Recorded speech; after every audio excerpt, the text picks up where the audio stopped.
प्यारे बच्चों good morning. तो बेटा आज हम करेंगे क्लास 10th एक्सरसाइज 1.1 का क्वेश्चन नंबर 6। वैसे हमने 1.1 का पूरा सॉल्यूशन जो है पिछली वीडियो में किया था, बट शायद से क्वेश्चन 6 जो है उस वीडियो से स्किप हो गया था। तो मेरे एक सब्सक्राइबर ने मुझे बताया कि सर क्वेश्चन नंबर 6 शायद से स्किप हो गया है एडिट करते टाइम। तो चलो कोई बात नहीं बेटा, अब हम इस क्वेश्चन को कर लेंगे। और ये क्वेश्चन 2 नंबर का आता है। मोस्ट चांस है बेसिक में तो ये आएगा ही आएगा, क्योंकि अब की बार भी आया था बेसिक में। इस टाइप का क्वेश्चन मैंने लिख दिया, इसको भी मैं आपको कराऊंगा। स्टैंडर्ड में भी आ सकता है बेटा, आएगा बट 2 नंबर का, इस बात का ध्यान रखना। और 2 नंबर आपके पक्के हैं, बहुत ईजी क्वेश्चन है, ध्यान से करना। तो इसने कहा है कि भाई ये वाला ये अलग अलग 2 नंबर आपको दिए हुए हैं, ठीक है, उनको कुछ फैक्टर्स के रूप में लिखा हुआ है, ठीक है। तो ये कंपोजिट नंबर हैं, ये आपको एक्सप्लेन करना है क्यों है। तो सबसे पहले आपको पता होना चाहिए बेटा कंपोजिट नंबर और रियल नंबर क्या होते हैं, ठीक है। तो मैं आपको थोड़ा सा बता देता हूँ। हाँ ये देख लो, ये रहा प्राइम नंबर। पहले हम प्राइम नंबर की बात कर लेते हैं बेटा। प्राइम नंबर कौन से होते हैं? जिसके सिर्फ 2 फैक्टर हों, वो नंबर जिसके 2 फैक्टर हों, ठीक है। डेफिनेशन मैं आपको नहीं लिखवाऊंगा, क्योंकि आपको डेफिनेशन को रटने की याद करने की जरूरत नहीं है, कंसेप्ट को सीख लो बस। प्राइम नंबर होता है जिसके 2 फैक्टर हों। जैसे मैं मान लूँ 5, तो 5 के कितने फैक्टर हैं? एक तो 1 तो सभी का फैक्टर होता है, और दूसरा क्या है बेटा 5। अगर आप फैक्टर से नहीं समझ पा रहे तो आप ऐसे समझ लो कि 5 किस किस के टेबल में आता है, ठीक है। तो 1 की टेबल में तो हर एक नंबर आएगा, ठीक है, तो 1 तो है ही। और 5 और किसकी टेबल में आता है? 5 की टेबल में, अपनी खुद की टेबल में भी तो आता है, इसके अलावा ये किसी की टेबल में नहीं आता। या तो इसको ऐसे याद रख लो। मेन जो बात वो याद रखने की ये है कि इसके सिर्फ आपको 2 फैक्टर मिलेंगे, सिर्फ 2, ठीक है। और कंपोजिट नंबर के आपको 2 से ज़्यादा फैक्टर मिलेंगे, 4 5 कितने भी मिले, 2 से ज़्यादा होने चाहिए, ठीक है। कंपोजिट नंबर के आपको 2 से ज़्यादा फैक्टर मिलेंगे। मान लो मैं यहाँ लिख दूँ 6। अब देखो 6 1 की टेबल में तो आएगा ही, 1 की टेबल में तो प्रत्येक नंबर आता है। उसके बाद ये 2 की टेबल में भी आ रहा है, ये 3 की टेबल में भी आ रहा है, ये 6 की टेबल में भी आ रहा है। तो देखो इसके कितने फैक्टर हो गए? 4। तो बस इसको याद रखने का यही तरीका है बेटा, इस कंसेप्ट को। प्राइम नंबर के सिर्फ 2 फैक्टर मिलेंगे, कंपोजिट नंबर के आपको 2 से ज़्यादा फैक्टर मिलेंगे, ठीक है। तो अब हम इस क्वेश्चन को अगर करेंगे सोल्व, तो पता चल जाएगा हमें कितने फैक्टर हैं इसके, ठीक है। अभी ये पूरा सोल्व नहीं है ना, तो अभी पता नहीं चल रहा कितने फैक्टर हैं। तो क्या करेंगे, ये अलग क्वेश्चन है, ये अलग है। आप ये मत सोचो ना पूरा एक क्वेश्चन, ठीक है। हम पहले इसको करेंगे, इस वाले क्वेश्चन को। इसको मैं लिख देता हूँ 7 × 11 × 13 + 13, ये ऐसे लिखा हुआ है, ठीक। अब देखो ये पूरा एक ग्रुप है और ये एक ग्रुप है, क्यों? क्योंकि ये प्लस से अलग अलग हो रखे हैं, ठीक है। क्या ये प्लस से 2 पार्ट्स में डिवाइड हो, ये पूरा क्वेश्चन प्लस जो साइन है इससे 2 पार्ट्स में डिवाइड हो गया। फर्स्ट पार्ट तो बेटा ये हो गया, दूसरा ये हो गया। और दोनों पार्ट्स में आप देखोगे कि जो 13 है वो कॉमन है, ठीक है। तो 13 को हमने बाहर निकाल लिया। अब इस 13 को आप बाहर निकाल लोगे तो आपके पास क्या बच गया? 7 और 11 बचा ना, तो मैंने लिख दिया 7 × 11। उसके बाद प्लस का निशान आप लगाना। उसके बाद ये 13 हमारा ये भी तो बाहर निकल गया ना, तो 13 की जगह क्या बचा? 1, ठीक है। अब इसको सोल्व करो आप। 11 × 7 कितना हो जाएगा? 77 प्लस में 1। 13 × 77 + 1 कितना हो जाएगा? 78 इंटू आ जाता है बेटा, ठीक है।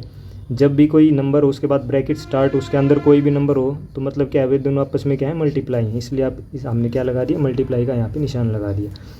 अब पहले तो आप इसको ऐसे ही लिख सकते हो, ठीक है, आप यहाँ लिख सकते हो। अगर आप थोड़ा सा और अब आप ये सोचोगे कि सर प्राइम नंबर, अब ये कौन सा नंबर है? इसमें तो 2 ही फैक्टर लिखे हुए हैं आपने।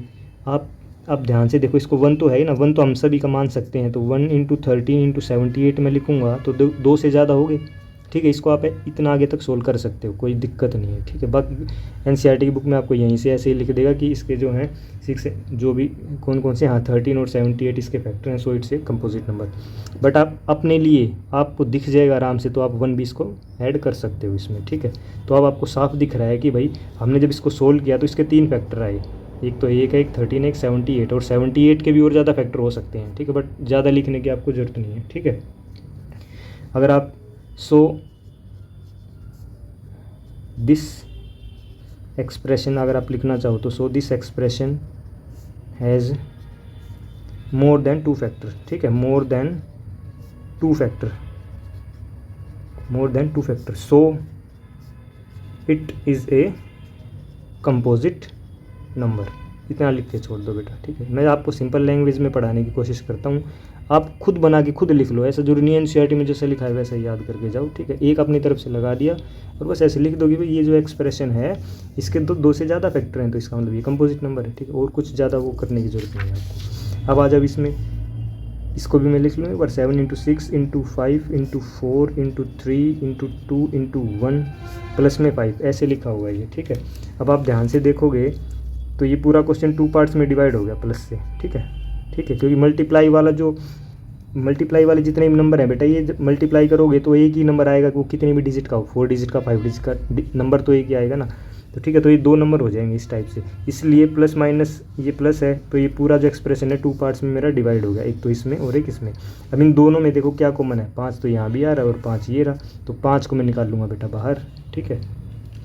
अब आपने 5 को बाहर निकाल लिया, पहले तो इस वाले पार्ट्स में से 5 को आपने बाहर निकाल लिया, तो 5 को छोड़ के जितने भी नंबर हो गए वो बेटा लिख लो अंदर, ठीक है। अब दोनों यहाँ भी 5 था, यहाँ भी 5 था, तो ये दोनों 5 का एक जो है वो कॉमन निकल गया, कॉमन निकला हुआ बेटा ये, ठीक है। तो कॉमन निकल गया तो ये जो 5 था इसकी जगह पे क्या बच गया, 1 बच जाएगा, ठीक है। इसको छोटी ब्रैकेट में डाल दो ऐसे, और ये बड़ी ब्रैकेट हो जाएगी। तो आप इसको सोल्व करो, 7 into 6 into 4 into 3 into 2 into 1 कितना आएगा देख लो, 7 6 42, 4 3 7 6 42, 4 3 12 दूनी 24, ठीक है, प्लस में 1 इस टाइप से आएगा। अब 42 को और 24 को गुना करो बेटा, यह आ जाएगा 1008 प्लस में 1, ठीक है। यहाँ आप मल्टीप्लाई करके देख लेना कभी गलत ना हो, हाँ ठीक है। अब इसको मैं कैसे लिख सकता हूँ, 5 इंटू 1, इसमें 1 ऐड हो जाएगा तो 1009 हो जाएगा बेटा ये, ठीक है।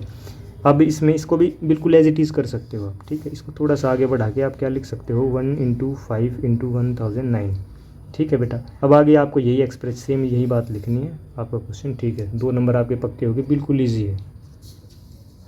अब आ जाओ इसमें जो आपके बार बोर्ड एग्ज़ाम में आया था, बेसिक मैथ में आया था बेटा ये क्वेश्चन, तो अब इसको भी देख लो, 11 इंटू 19 इंटू 23 प्लस 3 इंटू 11 लिखा हुआ है।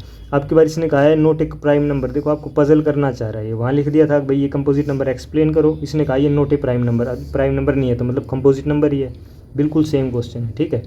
बस इसने थोड़ा सा इसको पजल करने के लिए आपको थोड़ा सा इसने ऐसे लिख दिया नोट ए प्राइम नंबर। अब नोट ए प्राइम नंबर का मतलब क्या हुआ, कंपोजिट नंबर बच गया ना, ठीक है। क्वेश्चन बिल्कुल सेम है। अब आप इसमें देखो दोनों में क्या कॉमन है, दिख रहा होगा आपको, 11 कॉमन है, ठीक है। अभी मैंने बताया 2 पार्ट्स में डिवाइड हो रखा है ये क्वेश्चन, ये देखो, एक तो हम इसमें देखना और दूसरा इसमें देखना, इन दोनों में क्या कॉमन है बेटा, 11 कॉमन है। 11 को बाहर निकाल लिया, अंदर क्या बच गया, 19 इंटू 23, ठीक है, प्लस में अब ये 11 तो निकल गया बाहर, तो क्या बच गया, 3 बच गया ना इधर, ठीक है। अब आप क्या करो, 11 ये 19 और 23 को भी मल्टीप्लाई करना पड़ेगा आपको, ऐसा मत करना इन दोनों को प्लस मत करना बेटा, क्वेश्चन गलत हो जाता है। बोर्डो मास के अकॉर्डिंग हम पहले मल्टीप्लाई करते हैं, यह आएगा 437, ठीक है, प्लस में 3। अब 437 में 3 जोड़ोगे तो 440 आ जाएगा। अब इसको आप लिख सकते हो 11 इंटू 440, या 440 के भी बहुत सारे फैक्टर हैं, ठीक है, दिखने से भी पता चल रहा है भाई 2 भी आए, 2 से भी हो जाएगा, 4 से भी हो जाएगा, 6 से भी हो रहा है, बट आप इसमें यहाँ पे 1 भी लगा सकते हो बस। अब इसके फैक्टर करोगे, एलसीएम निकालोगे, क्यों करना है इतना आपको, ठीक है ना, सिर्फ डायरेक्ट यहाँ पे 1 लिखो और बेटा सेम एक्सप्रेशन इसमें भी लिख देना, ठीक है। ये आपके क्वेश्चन हो गए, मोस्ट इंपॉर्टेंट क्वेश्चन है 2 नंबर का, तो बेटा हमेशा हो सकता है स्टैंडर्ड में भी आ जाए, आपकी बार ये नहीं आया था तो कोई दिक्कत नहीं है, पिछली बार आया था, ठीक है। तो थैंक यू।